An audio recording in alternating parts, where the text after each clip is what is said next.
Les lunettes chat. Dans un sens, et au premier abord, cette photographie n'a rien de bien particulier. Pas de punctum saisissant. Pourtant, elle a son histoire qui mérite d'être racontée si l'on veut comprendre la photographie dont nous parlons.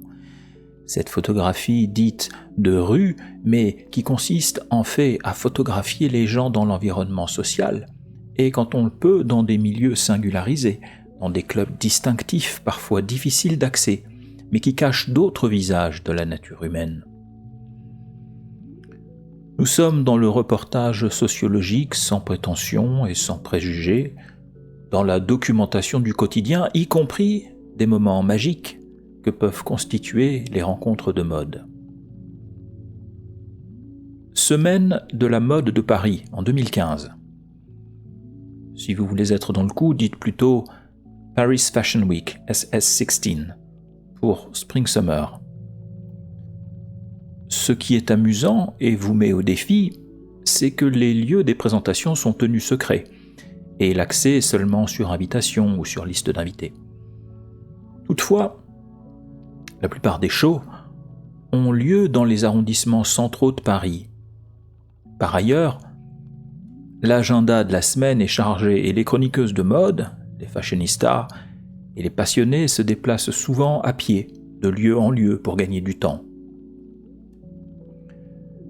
Dès lors, en gros, en observant où se dirigent les personnes les plus stylées et avec un bon coup d'œil, il est possible de détecter les temples de la création vestimentaire. Du reste, il y a de grands classiques tels que l'École des Beaux-Arts de Paris. C'est là que nous nous trouvons, aux Beaux-Arts, probablement dans la cour vitrée ou une autre salle, mais toutes les surfaces ont été occultées par des panneaux blancs voulus par le créateur. Dans quelques minutes commencera le show d'un styliste de mode de renom, Hussein Chalayan. J'ai choisi de commenter cette image en apparence banale, non parce qu'elle serait visuellement extraordinaire, mais plutôt pour ce qu'elle m'a coûté, et pour son histoire.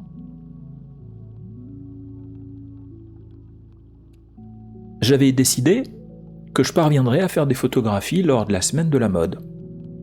Événement parisien fascinant, distinctif, fermé, presque inaccessible.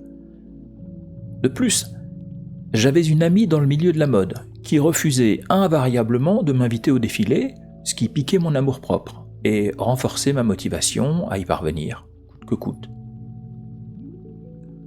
Mon plan était d'arriver sur les lieux avec un appareil photo, évidemment, de paraître sous pression et excédé comme le sont souvent les gens de la mode, et de faire le forcing pour passer les contrôles de sécurité.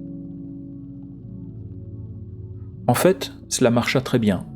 Il n'y a qu'à faire semblant d'être au bord de la crise de nerfs. Je me suis même offert le luxe de déambuler dans l'espace en ignorant le carré des photographes où les pros sont cantonnés à 30 sur quelques mètres carrés. Quelques instants après cette photographie, le manager du show m'avait repéré et s'était enquis. « Vous êtes qui ? Vous faites quoi ?» À quoi j'avais répondu en mentant comme un dentiste que je faisais des images pour le magazine Elle, Belgique. Étonnamment, la réponse lui avait suffi et il ne m'en avait pas demandé davantage. Ces moments sont des montées d'adrénaline extraordinaires. Personne n'a envie de subir l'humiliation de se faire jeter dehors comme un malpropre par la sécurité quelques minutes avant la magie d'un show de mode. Ma photographie documente le genre de public de ces événements. Pour nombre de spectatrices des premiers rangs, il est important d'être un objet d'attention visuelle. Assez naïvement, les lunettes chat arc-en-ciel de cette spectatrice m'avaient interpellé. Je trouvais intéressant de montrer le glamour décalé et gai de certaines personnalités. L'attention des photographes est appréciée par ces jolies femmes et récompensée de regards appuyés. Les échanges de regards font partie de la pratique photographique documentaire et il faut savoir les manier avec diplomatie, modestie et sans excès. Autrement dit, il est parfois nécessaire de regarder des inconnus. On peut les remercier par un sourire modeste lorsqu'elles se sont laissées photographier de bonne grâce, mais mieux vaut passer rapidement à autre chose, afin d'éviter que votre intérêt photographique ne soit interprété comme un intérêt personnel.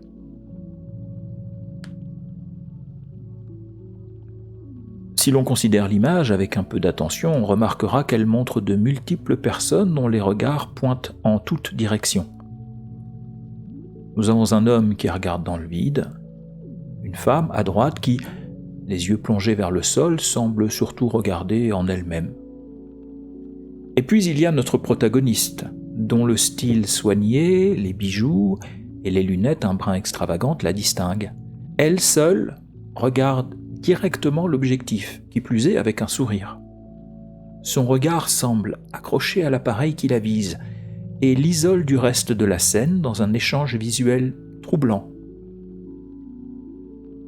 Les autres personnes sont à leur conversation, indifférentes à ma présence.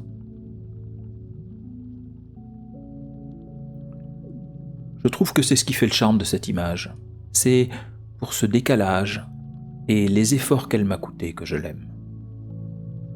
Cette photographie parle du regard, mais non du regard qui regarde, plutôt de celui qui demande qu'on le regarde. La vidéo complète se trouve dans le lien en description. À bientôt sur Laconique.